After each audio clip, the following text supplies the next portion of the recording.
Johnny Lewis was only 7 years old when he landed his first acting role. Granted, it was only a bit part in an obscure escalator safety video, but it was a start. From there, Johnny appeared in dozens of commercials, including with Pizza Hut, before someone recognized this kid has real talent, and he earned appearances on the hit TV shows Seventh Heaven, Malcolm in the Middle, and Drake and Josh, which were really big in the late 90s and early 2000s. In 2001, when Johnny was 18 years old, he had made enough money from acting that he was able to leave his parents' home in North Los Angeles and move into a new home right in Hollywood with a bunch of other up-and-coming actors and actresses. By 2006, when Johnny was 23 years old, he was riding high. He had landed several more big TV roles, like a recurring role in the show The OC, which was very popular in the 2000s, and in 2006, he was dating the mega pop star Katy Perry. And although their romance was relatively short, apparently it was very intense because Katy would go on to write 2 songs that were apparently about Johnny. But Johnny's real rise to stardom occurred 2 years later in 2008 when he was cast as the character Half Sack on the critically acclaimed motorcycle drama Sons of Anarchy. While the show made him famous and fabulously wealthy, Johnny was growing concerned with the direction the show was taking. He felt like it was becoming too violent. Johnny liked reading poetry and studying philosophy and staying up late drinking tea and playing chess. He did not like acting out scenes of gratuitous violence. It just wasn't who he was. So after being on the show for 2 seasons very successfully, he was a very popular character. He went to the writers and said, "You gotta write me out of the script. I can't do this anymore." The writers were totally caught off guard and begged him to stay, but he had made up his mind, and so in 2009, his character was killed off. After leaving Sons of Anarchy, Johnny decided that he wasn't going to pursue any serious acting roles for the time being. Even though Johnny had already had his big break in the Sons of Anarchy, he loved the idea of living in such a peaceful place that seemed to cater to eccentric artists like himself. So in April of 2009, Johnny called Kathy and requested a room, and she said, "Absolutely, you can stay on the 2nd floor in the red suite." After moving in, Johnny would tell his friends that the writer's villa was just as amazing as he thought it was going to be. And Kathy specifically was just as wonderful as everyone said she was. He actually struck up a friendship with her almost immediately. Everything seemed to be going really well for Johnny in his life until a few months later, he found out his girlfriend, Diane, was pregnant. Although this totally screwed up his plans for his novel, Johnny was really excited about being a father, and so he decided to move out of the villa and in with Diane, who lived nearby, to help take care of their child. 9 months later, on April 6th, 2010, Diane gave birth to a healthy little girl named Culla May, and Johnny and Diane fell madly in love with her. But unfortunately, Johnny and Diane's love for each other faded quickly after becoming parents, and before long, Johnny had moved out and back in with his parents. Not long after that, Johnny and Diane became embroiled in this really vicious, long custody battle over Culla May, which ultimately Johnny lost, which was devastating for him. A few months later, in October of 2011, when Johnny was still living with his parents, he decided to take his motorcycle out and just go ride around and clear his head. And so he drove for about 2 hours to the west of LA out into the desert, where he lost control of his bike and he crashed. After getting to the hospital, his injuries were determined to be relatively minor, except they were concerned he might have a head injury. However, after testing negative for a concussion, he was said to be okay by doctors and he was sent home. But when he got home from the hospital, he was not okay. He was a totally different person. Johnny's father, Michael, immediately noticed the change in his son's behavior. He just started acting really weird and erratic, and his thoughts weren't always coherent, and he was really agitated all the time. It was just very obvious that something was off. And it made Michael wonder, perhaps my son did get a head injury from that motorcycle accident, and the doctors just missed it. And so Michael scheduled 2 separate MRIs for Johnny to go to, but for whatever reason, Johnny refused to go. Around this time, Johnny's friends began to notice his strange behavior when in December of that year, he was at an acting class and he began speaking in a vaguely British accent. And everybody in the class noticed it, and eventually someone said, "Hey, why are you doing that?" And Johnny was like, "What?" and just kind of shrugged it off and acted like he wasn't doing that. A few weeks later, on the morning of January 3rd, 2012, Johnny was at his parents' house and he was sitting in the kitchen while his mom was making omelets, and Johnny just kind of abruptly says, "I'm gonna go out for a walk." So he gets up, he's only got his pajamas on, no shoes on. He walks out the door, and as he's walking down the road, he gets maybe 10 or 15 feet away from his parents' house when he hears someone screaming, like they're screaming in distress. And he thinks it's coming from the apartment that was right next to his parents' house. And so he breaks into the apartment, but there's no one in the apartment. It's totally vacant. And so as he's in this apartment, wondering what's going on, the two men that owned the apartment, they came home and they see Johnny standing there, and they told him he had to leave immediately. And instead of leaving immediately, Johnny grabbed a nearby glass bottle and he charged at them and hit them both over the head with the bottle before they managed to restrain him and hold him down until the police showed up. Johnny claimed he was acting in self-defense, but the police didn't believe him. And so they charged him with trespassing, burglary, and assault with a deadly weapon, and they sent him to jail. When Johnny's father was finally able to come to the jail and bail his son out, it had been 8 days, and in those 8 days, Johnny had been moved from general population to a psych ward because he was banging his head against the inside of his cell, and at one point he had tried to jump off of a balcony, and he was just generally acting unhinged.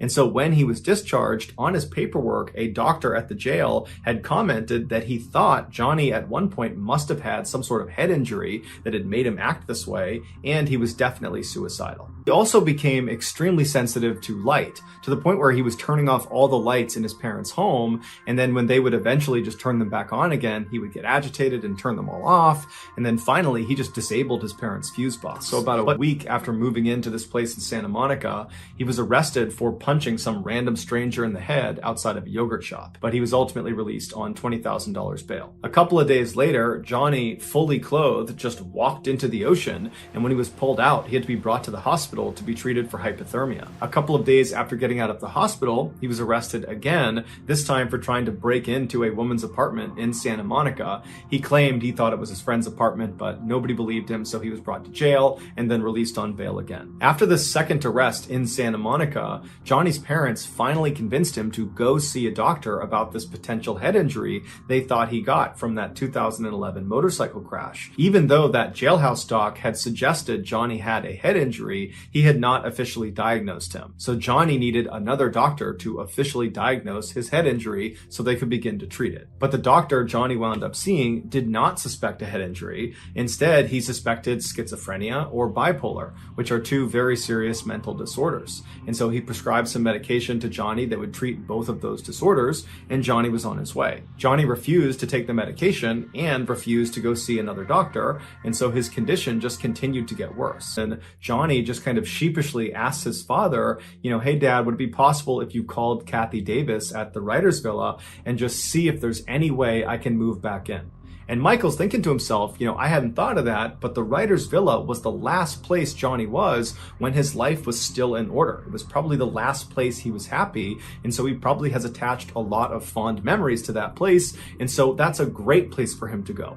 And so as soon as they got home, Michael called Kathy Davis and explained the situation and said, is there any way he can stay there? And she said, absolutely, the red suite is still available. I'll go up and make the bed right now. I can't wait to see him. Johnny stayed with his parents that weekend, and then on Monday, September 24th, he packed up his stuff and he moved back into the villa. 2 days later, a 70-year-old man named Dan Blackburn, who was actually neighbors to the writer's villa property, he was looking out his front window at this man who was standing out in the road. He only had on jeans and red shoes. He had no shirt on and he was very sweaty, and he was just kind of frantically pacing around the road, and he had never seen this guy before, and so he's just kind of poking out behind his curtain watching him to see what he's going to do next. And after about 15 minutes of this kind of strange pacing in the road, this guy turns and walks directly towards Dan's property, goes right up to the front step and starts knocking on the door. Dan was definitely a little bit concerned, but he shut the curtain, he walked over to the door, and he looks out the peephole, and there's this guy standing there with bright blue eyes that are all wide, and he's looking at the peephole as if he can see through and see Dan, but he can't.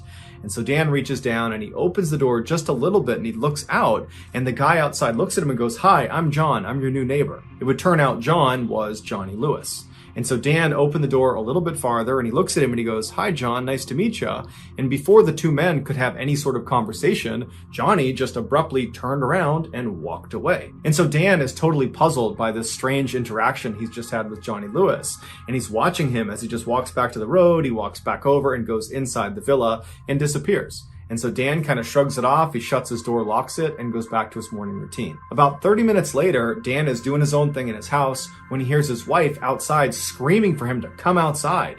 And so Dan runs out the front door, he goes into his driveway, which is between his property and the writer's villa, and he sees his wife is standing on the driveway, horrified, pointing up towards the back of their house. He looks down, and back near their back deck, Johnny Lewis, is standing on top of the guy that Dan and his wife had hired that day to paint their back deck. Johnny is just raining blows down on this guy. He's got a piece of wood too that he's hitting him with, and the worker is sitting there trying to shield himself. There's blood all over him, and Dan instinctively just runs over to Johnny. Johnny's not seen Dan at this point. Dan gets right up to him and he grabs him by the shoulder and he tries pulling Johnny off. He's screaming at Johnny to stop, but Johnny just seems totally unfazed. He's just destroying this worker. And so finally, after Dan yanks on Johnny hard enough, Johnny jumps up, turns around, and levels Dan square in the face. Dan falls to the ground, and when he looks up, Johnny is just standing over him, looking at him with no expression on his face. It's like he didn't know what he was going to do with Dan next. So he just stood there and stared at him.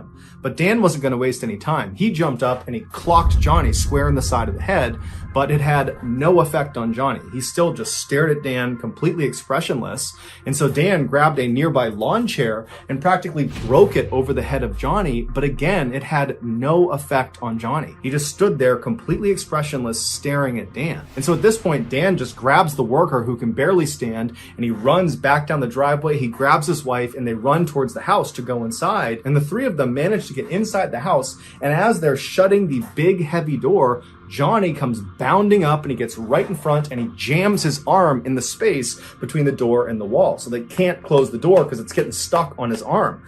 And so all three of the adults inside, Dan, his wife, and the painter, are putting all of their weight on this huge wooden door onto Johnny's arm. And Johnny is just trying to grab them the whole time. And so finally, the three of them start raising the door and slamming it as hard as they can on Johnny's arm. And finally, after several hard blows to his arm, Johnny retracted his arm and they were able to shut the door and lock it. And so at this point, Dan's wife and the painter ran around the house, closing every window, locking every door. Meanwhile, Dan went to the side window that looked out towards the writer's villa property, and he got his phone out and he called 911 as he's looking out the door looking for Johnny. And so after he tells 911 what's going on and he hangs up, Johnny suddenly just appears running down his driveway as if he's running back towards the back deck. But he stops almost right in front of Dan's window. He turns and he starts running towards the villa property. He jumps over a fence that's at least waist height, just jumps clear over it. And then he gets to this huge wooden fence that surrounded the entire villa property that was at least, 8, 9, 10 feet.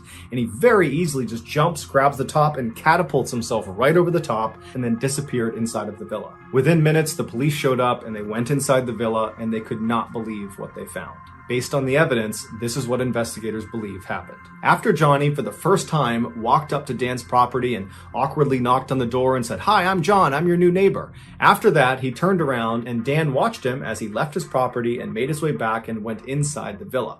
Once Johnny got inside the villa, he made his way up to the second floor and he went into Kathy Davis's room where she was sitting. Now, Kathy most likely turned and saw Johnny standing in the doorway. He's got no shirt on, he's sweating, he looks totally crazed. She probably was not scared. Instead, her motherly instincts kicked in and she probably said, "Hey, are you okay? Can I help you? What's going on?" And as she probably stood up and made her way over to make sure he was okay, Johnny, for reasons no one understands, proceeded to beat and kick and strangle her. And then when she fell to the ground and was totally helpless, Johnny proceeded to either stomp on her skull repeatedly, or he hit her over the head repeatedly with a rusty hammer that was later found in his bedroom. But no matter how Johnny did it, he managed to severely fracture her skull, and that's what ultimately killed her. After killing Kathy, Johnny tracked down her beloved cat and killed the cat the same way. Afterwards, Johnny ran out of the villa, and that's when he spotted Dan's house painter just sitting outside, and he walked over to him and just began beating him. And just like the attack on Kathy and her cat, this attack on this house painter appeared to have no motive as well. After Dan came outside and managed to fight Johnny off, and then when Dan went back inside the house with his wife and with the painter, Johnny stood outside for a few minutes before running down Dan's driveway and then hopping over those two fences right in front of Dan, and then Johnny disappeared inside of the villa. Once Johnny was in the villa, it's believed he climbed up to the upper patio or onto the roof of the villa itself, and from there he either jumped or fell to his death on the driveway below. His death was officially ruled an accident, not a suicide. After the news broke about what had happened at the writer's villa, everybody assumed Johnny must have been on some really hardcore drugs. That's the only explanation for why someone would act the way he acted. But when his toxicology report came back, it showed he had absolutely no drugs of any kind, legal or illegal, in his system. He was completely sober at the time he committed this horrible crime. Some believe Johnny really did have some undiagnosed head injury from that motorcycle accident, and this head injury is responsible for his violent outbursts. Others disagree and say the head injury had nothing to do with it. Johnny clearly had some undiagnosed mental disorder. Maybe it was schizophrenia, maybe he was bipolar, maybe it was something else, but it was this mental disorder that led to these violent outbursts. But to this day, no one knows for sure why Johnny did what he did. All we know is an innocent woman and her cat were needlessly killed.